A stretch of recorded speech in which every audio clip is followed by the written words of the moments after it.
Okay, excellent. But I just thought I'd start with, some anecdotes, I guess. So I first met John when he was at JPL. I was en route to a conference. I think it was a Clio conference or something like this. I went, somehow got suggested I go visit John. And I remember, I was going to give a talk at the group there, JPL. And I remember being a nervous PhD student, I thought, oh yeah, I'll practice this talk at the group. And I gave this talk and I had some joke about cats in space or something. I was relating it to cats because that's seemingly what I always do. I was going to try and relate it to Hilbert space, cats in Hilbert space. Anyway, never mind. I thought this won't work. And then at the end, Tim Ralph it said to me, oh, John likes a joke. And I thought, oh, this sounds like an interesting guy, but little did I realize that was quite an understatement. Yes, when I turned up there though, he'd just been assigned, I can't remember what the name of his group was, the quantum computing group or something like technology group. And he just got reassigned into the group involved with robotics. And I thought, how the heck does the management work here? But it was the subtle hint that your group is on the way out. And sure enough, the next year he was at LSU. I met up with him again that year, where he very proudly, I think he had a photo in one of his talks where he said he'd been given a chair at the LSU, and he literally had the chair in his office, and that was the chair. Yes, indeed. It wasn't, I was thinking of something more like in the modern style of Game of Thrones, but it was just an office chair. But at that, this meeting was at, Avoca Beach. It was one of these center workshops, and he gave an update as to what he was working on. But late at night, after 3 schooners of beer, which seems to be about the right quantity for this, John asked if I would be interested in coming for a summer time, to visit the group. And so, yeah, with the 3 schooners of beer, the money was flowing. He said, I'll pay for your flights, I'll pay for accommodation, come along and we can have a chat. So that was great. And actually that time, it was an excellent trip actually. And that's when I met Mark as well at LSU. Lots of stuff happened. I learned that John would get into work at the crack of 12:30 p.m. And every day we'd go to a coffee. And I remember we got stuck in this crazy discussion about whether or not a single photon split at a beam splitter was entangled. And my answer was duh. And then he would bring along all this stuff with other people. They'd say that no, it can't possibly be entangled. And anyway, the paper that I wrote with John is about this, where using quasi-probability distributions, if you estimate quasi-probability distributions on that state, you can extract some kind of entanglement witness. But also at that time, being a poor PhD student, I had a side hustle, which in Australia was umpiring Australian rules football. So I was quite involved with Australian rules football. And when I got to LSU, I found a team. There actually is an Australian rules football team, the Baton Rouge Tigers, which I think they just stole from the LSU football team. So anyway, we had a fantastic time there. I played games with these crazy guys. I learned what it feels like to be stung by 1,000 fire ants. I learned that I could actually tackle a Marine to the ground. It was a fantastic trip. But one time they had a fundraiser. You paid $20 and you got all you could eat jambalaya and all you could drink beer. And this was a bad idea. So this was after some game. I think we played Nashville or something. They came down. We all had this massive thing. After that, I stumbled home and ended up with a bloodied head after I'd fallen on the floor. So I came in after one weekend and everyone was like, what the hell happened to you? Because all I'd told people was they're going to play this football game. So that was one of the most memorable parts of the trip for John, because years later, I asked him for a reference when I was applying for a position at the 2011 incarnation of the Quantum Computing Centre here in Australia. And so he wrote me a reference, and I haven't put it on my slides because this was whacked together at the last nanosecond. But I hate these things. I super hate the. No, this was when I was applying. No, doesn't matter. Let me get to the punchline. So yeah, the HR always put stupid questions on these. I mean, I don't get me started. Get me started over dinner. That'll fill up some time. But one of the questions was about behavior in the workplace, and this is what John wrote. And because you can see it's like a red rag to a bull, right? Like, so here we go. Austin regularly arrived at work covered with bruises and sporting a black eye or two.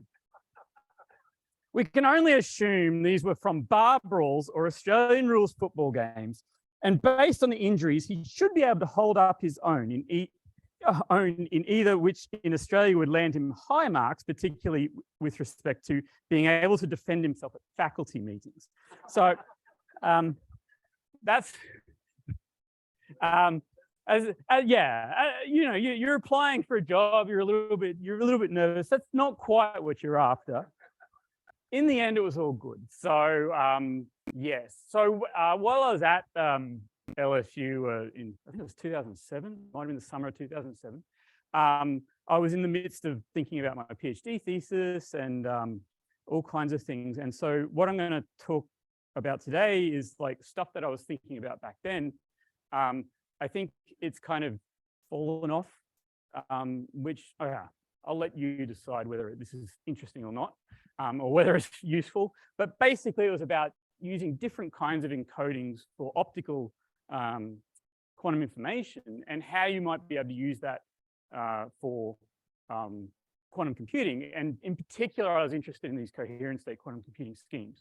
And in this talk, I've actually stolen Alexei's pictures because you're one of the papers I cite in here. So let's see if this works. Let's pray. Yes. The next slide might be. So to start off with, I want to just compare.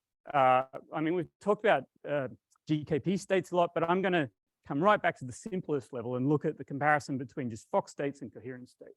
Will this go in the right direction? If not, you'll have to hit a button for me. No, it won't. Can you press down? Yes. Okay, so this is probably not readable at the back, but anyway, so you've got your coherent states, which are defined, as we were saying before, as eigenstates of the annihilation operator, and the Fock states, which are eigenstates of the number operator. They're generated differently. You act a displacement on the vacuum for your coherent state, or you just add the creation operator into the vacuum to generate your Fock basis states. Then you can generate up what would be a position wave functions to that, which is just written there. One's Gaussian, the other one's Gaussian multiplied by particular Hermite polynomials. And then they have self-overlap. So the nice thing about the Fock states is, of course, that they're orthogonal. They're designed that way, but the coherent states are not. They'll always have some overlap with other coherent states. So yeah, you would have coherent states, as we said, possibly generated from lasers, which is one possible advantage you might think. But generally for Fock states, it would be parametric down conversion or other sources. There's a whole host of these things now. And the measurements, well, I put heterodyning, but there's a number of things you could do with coherent states. And to measure in the Fock basis, you would do photon counting. Will this go down or sideways? Yes. Okay. But the connection between these two worlds is the overlap of the coherent state with the in the Fock basis, which is of course the Poissonian, or the square root of the Poissonian distribution. And this is also a way of, can I do it from here? Yes. This is also a way of bringing out the alpha in the ket. You can think of it as like drawing out the coherent state amplitude into the actual amplitude of the state that you're after. Okay, so that's, I think, will this go down? No, it won't. Down, please. Thank you. Okay, so some important background. So I'm going to go into the how to bring the coherent states into the linear optics quantum computing paradigm. But of course, the background is what people thought of originally. And so Jared Milburn had this scheme where you would use these very strong nonlinearities in a Mach-Zehnder style interferometer, where there would be a sufficiently strong cross-Kerr with a mode that interacts with one arm, which would switch the interferometer. So it would have to be sufficiently strong, meaning that the presence or absence of a single photon. Did I do something wrong? Yay, a cursor. The presence or absence of a single photon here changes what comes out this interferometer, changes the path of it. Of course, this is ridiculous because this is a nonlinearity strength of pi, essentially. And so, of course, there's a number of work, but of course, this one, I picked one from Shapiro that suggests that this is just impossible. You could never possibly get a linearity of this, a non-linearity of this strength in order to make this work.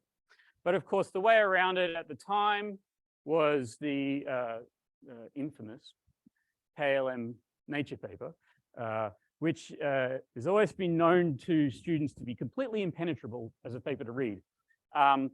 And often people take out of this paper what is the design of non-deterministic gates. That's what they take out of it. But what I take out of it is actually the scaling. That's the more important part. You can build up this sort of design by adding more and more resources to make what they would call near deterministic operations.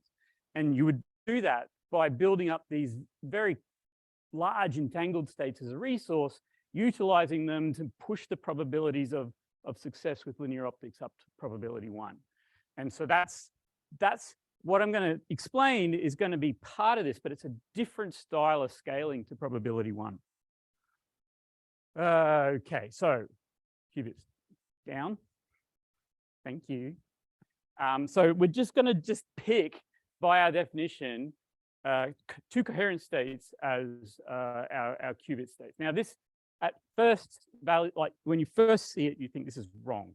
Don't do this, but just proceed because we're crazy. So this doesn't, like, you can displace the phase space any way you want to effectively make your coherent state always plus and minus alpha. So there's always this high phase shift between them. And again, the convention we always choose the alpha to be real.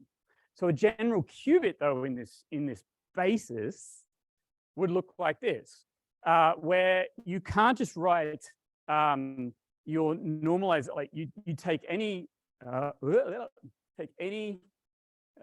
superposition of these 2 coherent states.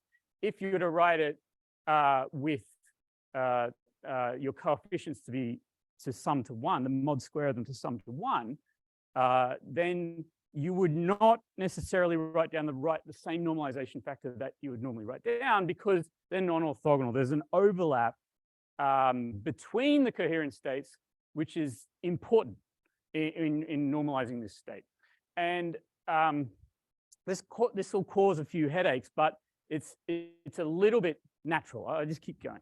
Otherwise, I'll just. I'm missing some slides. There we go. Ta-da! So here's my beautiful pictures of coherent state qubits. So the one at the top left. How many beers do you need to make this work? Like this is terrible. Okay, here we go. Ooh. Invitation accepted. Okay. So as you increase the size of your coherent states, here's an equal superposition. The sort of the blobs would move out, and this in the Wigner function, you see the interference fringes because you want your marginals to reduce down in the right way.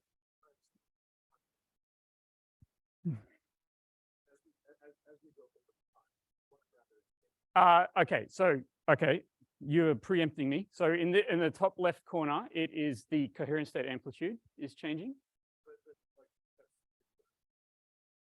No, just alpha and minus alpha. So it's only one, and alpha is real.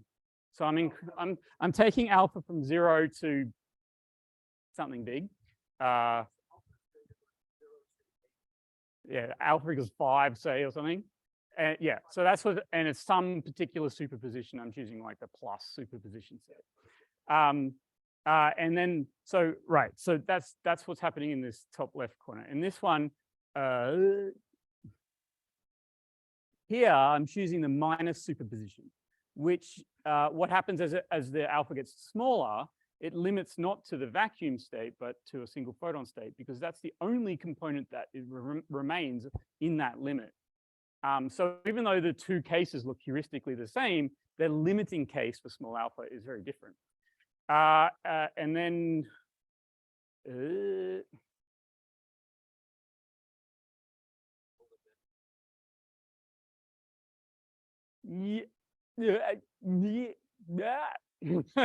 so in this, the bottom left case, I'm changing the weighting of the plus alpha coherent state and the minus alpha and just moving between them. And in the one on the bottom right, I'm changing the phase of the superposition, and only the fringes in the middle move. So they encode that phase information of a superposition. And I don't think there was any more. Okay, so how do you manipulate these things? Down. Okay, so there are some things that come for free and are easy. So if you wanted to do a NOT operation, you just do a phase shift. I mean, it's very simple, right? You just take your alpha to minus alpha minus alpha to alpha. No. Down. What the hell? Okay. Yeah, well, I already spoke about that. Okay, so now we want to do a Z operation, right? Something a little bit more non-trivial. And the way we're going to do this is to, and this is where I've already missed slides about how to make the Bell state measurement. So let me go back. Can you go? No. Maybe if I drive. Oh, okay. This I just making life hell for everyone, right? So, okay. All right. So that we talked about the equal superposition states. So these are always parity states. They're they only contain even components or odd components, and it's the same in the Fock basis. So these states can be distinguished by measuring the number of photons, basically. Okay, and here's your paper. So I don't know if you want to take over, and Tim, yeah. So in this paper, they assumed that you had large cats because even though there's always an overlap in the coherent states, if you assume there's sort of a reasonable separation between them, they're approximately orthogonal anyway. So they made this assumption. So the way in which the gates work is to move outside the subspace spanned by the coherent states, and then you would project back into it. But it would be done by teleportation. And you would need to prepare offline a resource that was used in this teleportation process in order to do the projection back. So you would need, you still need online adaptation. So the teleportation process has some measurement outcome, and you need to change things depending on what that measurement outcome is. So how do you do this? Well, you do this with what would be called a Bell-Cat state. And this is actually really simple in this encoding. So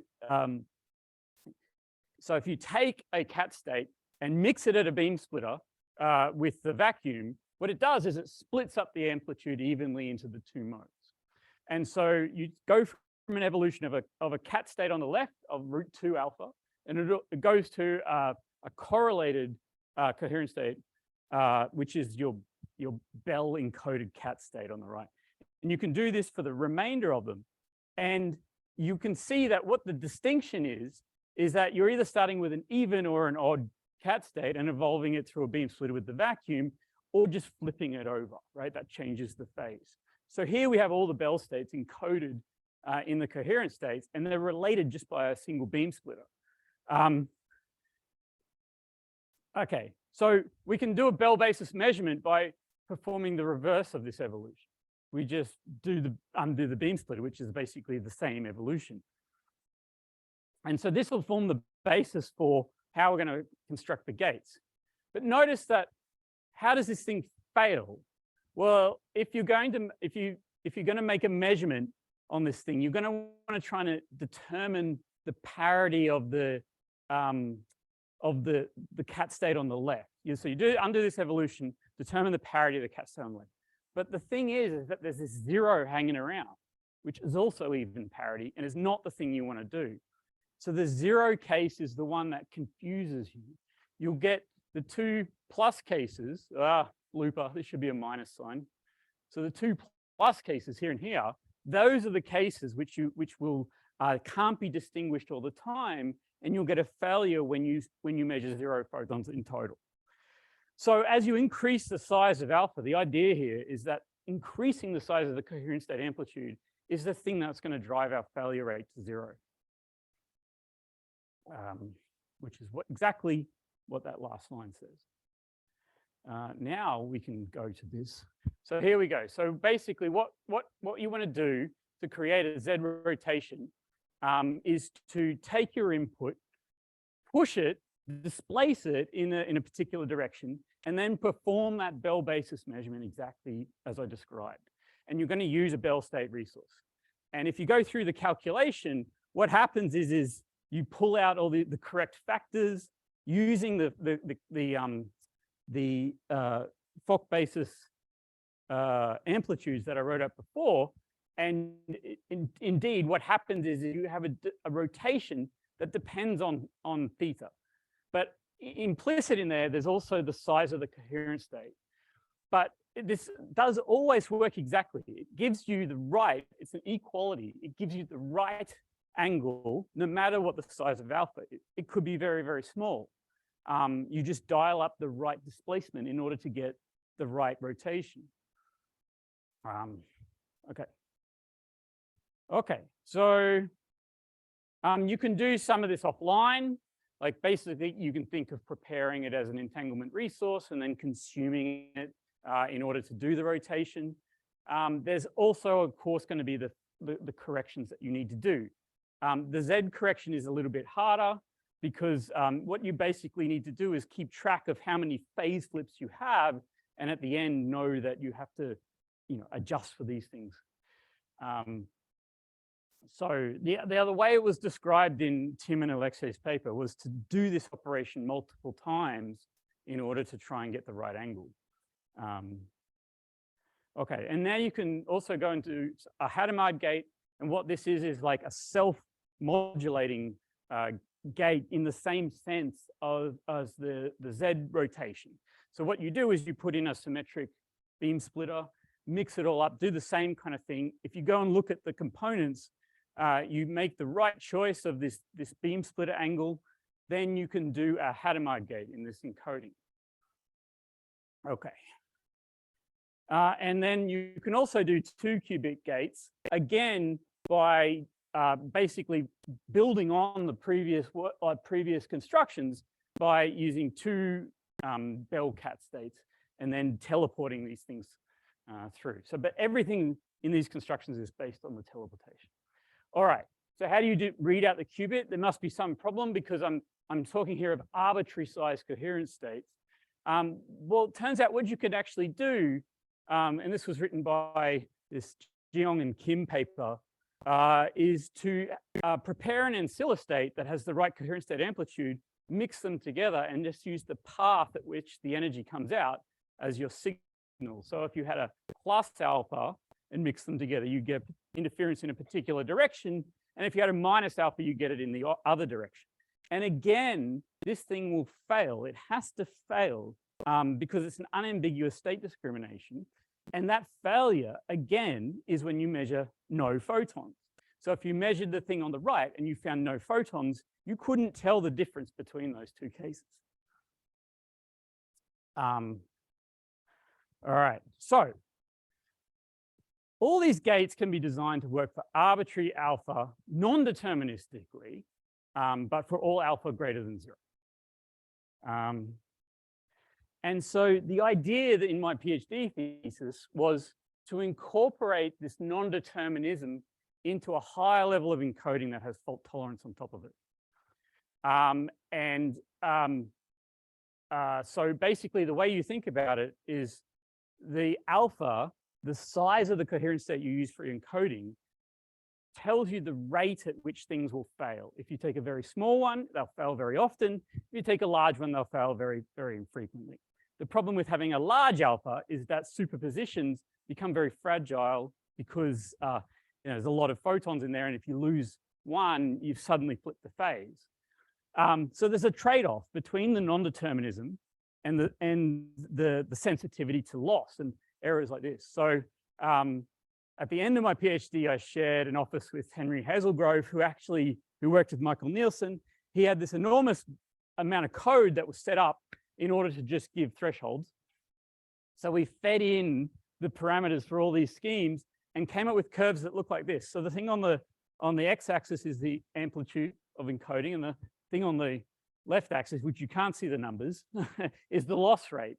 And there's a sweet spot at which you can increase the size of your coherent state encoding, and so you'll get less and less non-determinism, and the error correcting code can start to fix the non-determinism errors because you know where they are. They're located errors in your encoding, but then the loss errors start, and the loss errors are you don't know where they are. You don't know where you lost your photon, and that starts flipping your phases. And so you get this threshold curve that has this like peak point. The curves here are for what Henry had, the Golay and Steen code. But later on, there was a paper by Jacob Jeong's group where they used more sophisticated codes, and they came up with the same kind of plot against amplitude and loss, and showed that this sweet spot sits at about alpha equals 1. So 1 photon encoding. This is where you need to sit. Okay, I don't think I had anything else here. So just quickly, I Frankenstein this together. Has anyone actually built this? And sort of. Jacob and I and Tim, this is just an important side note, is we have this cat state breeding. So, and in these plots, time doesn't go right to left, it goes bottom to top, which is how we did it in the old days, right? You go that way. So you would inject small cat states, interfere them at a beam splitter, and make that same unambiguous state discrimination with coherent states on one side, and you would herald a larger cat. And so you could build them up non-deterministically, build up bigger and bigger cats. So at what we seeded this thing with was something that was very close to an odd cat state, which is a squeezed single photon state, and said, how well can we do? There's another plot in there, and it's fantastically good. But the point is you need the resource states for all of these things become these squeezed single photon states. Right, so Grangier's group did actually make a photon subtracted squeeze state, got some funky plot. I have 1 minute left, so I'm going to scream through this, but this has been done in an experiment, and this was 2007. The reference is, of course, cut off the bottom, but Jonas Nyagar Nielsen was in Japan for a while, and he actually did some of the operations on small cat states. It was a huge paper about this, about all kinds of ways in which you can manipulate these states. And I needed to put this in because I needed some example to say these kind of states are now made a lot in microwave cavities with transmon interactions. But mainly I was thinking of John when I chose this slide because of this picture, and it's a Wang et al. I thought he'd really appreciate that. Here they actually make the Bell cat states by the interaction with the transmon qubit. And I have all of 6 seconds.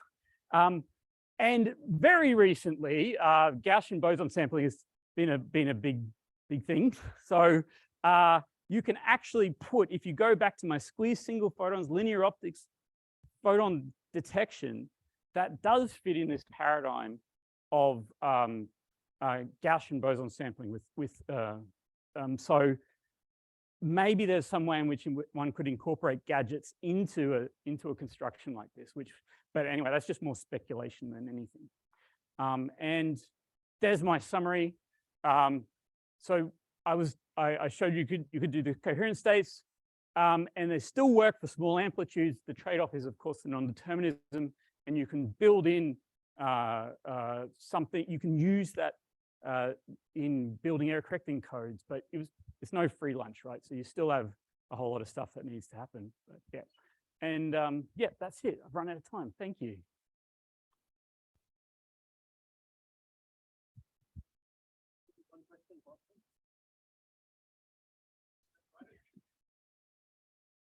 Yes, because you need to have a resource prepared.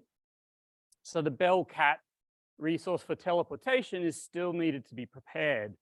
And then you need to hold it and then send it on its way. If you could get that deterministically, that'd be great. That is probably where you'd then go into the nonlinear regime, right, with these. But I'm thinking not in cavities necessarily. Those experiments are all those they're cavity modes. And I'm not sure how to translate it across into the way I'm thinking of it as like free space optics. Yeah, cool.